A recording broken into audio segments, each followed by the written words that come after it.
Hi, and welcome to Sarge Notes. My name is Paul Sargent. Today we're going to do an AP Government lesson about the presidency. This is going to be the first of a series of lessons about the presidency, and today I kind of want to explain what the presidency is, and how it was envisioned by the Founding Fathers, and how it's developed over time. We'll also go into some of the basic constitutional powers that were given to the president, and take a look at those. Okay? So in order to understand what was going on, you had to start off with the question of how much power this president was going to be given. Because power is very essential. These founding fathers had come from a situation where King George III had, in their opinion, way overstepped his powers, and they didn't want to set themselves up for that kind of failure. They thought they needed a definitely limited president. But they also understood that there has to be a balance. And that balance has to be between a democracy, a pure democracy, in which people have all the powers, or an autocracy, in which the one person at the top, the executive power, has all the powers. And the question is, like, how can we balance those two in order to make something that's going to work? And that was like their idea, okay? They understood they needed a few things, okay? Number one, we'll put that under needs. Number one, they knew they wanted someone who had to be a strong leader. In other words, they needed, as Hamilton put it in Federalist number 70, an energetic president. Someone who was going to go out and faithfully take care to execute all those laws. And that's kind of become the blueprint from Hamilton of how exactly our leaders should lead. In fact, today, when we look at presidents, we look for strong leaders. We look for someone who's going to stand out there and say, here's what I'm going to do for you and for the country, and here's how I'm going to make the whole thing better. And we really kind of hope that they will. We listen to them in the campaign. We watch them as president. We want them to lead us. And gosh, nothing stands out better to us than those moments when a strong president stands up. You might think about Abraham Lincoln during the Civil War, delivering the Gettysburg Address. You might think of Franklin Roosevelt during the Great Depression, saying, the only thing we have to fear is fear itself. You might think of JFK standing up and boldly calling for a trip to the moon when even lifting off from the earth hadn't been accomplished. And you might think of George W. Bush standing in the ruins of the World Trade Center saying, we're going to look for the people who did this and we're going to track them down. Those are strong leaders. And that's what we really want here in the United States. We want that strong Hamiltonian leader, but one who doesn't have enough power to become dangerous. Because these guys understood that limitations were important. And limitations were important because they were all students of history. They had seen that every single time democracy had been pushed in human history, it had led to autocracy. Anytime there's a real crisis facing a nation, they understand that democracy has a hard time dealing with crises. And so the tendency is that someone shows up, someone says, give me power, I'll take care of this situation, and people give it away willingly. That person then becomes a dictator, whether it's a Julius Caesar, whether it's a Napoleon Bonaparte. Any of these situations can show that this is exactly what they're afraid of and what might happen. Okay?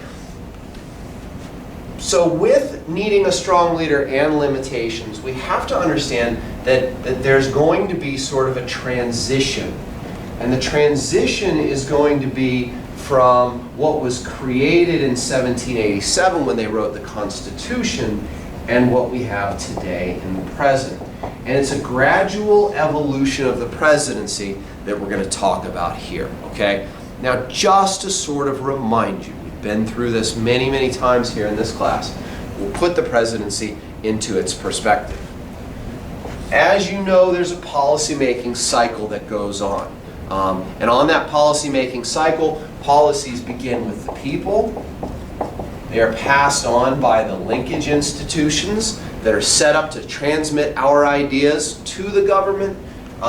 They get on the policy agenda and are finally taken a look at by the policymakers themselves. And that's where the presidency comes in.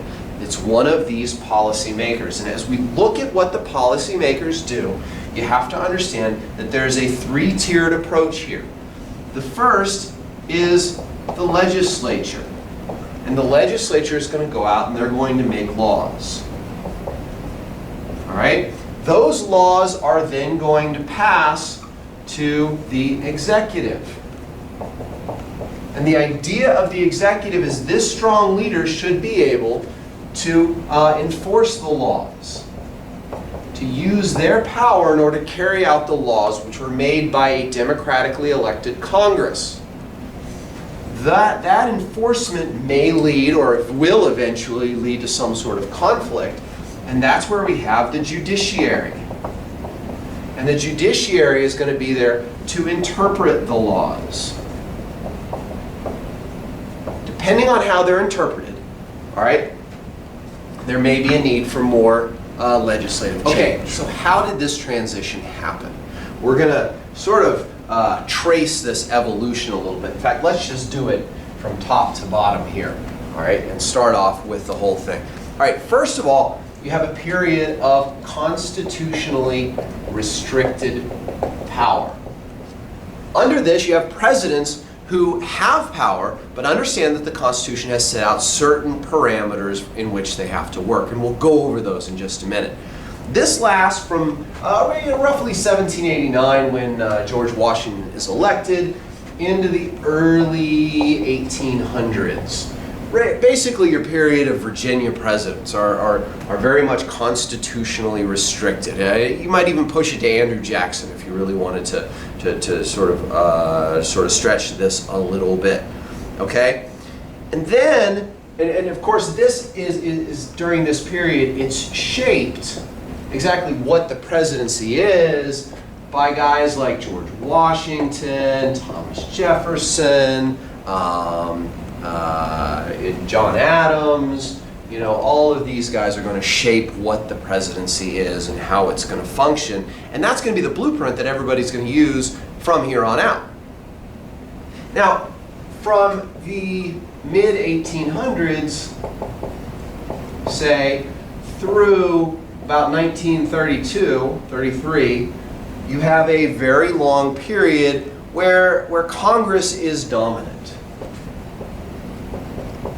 And this is a period when people study American history that they kind of lose sight of who the presidents are.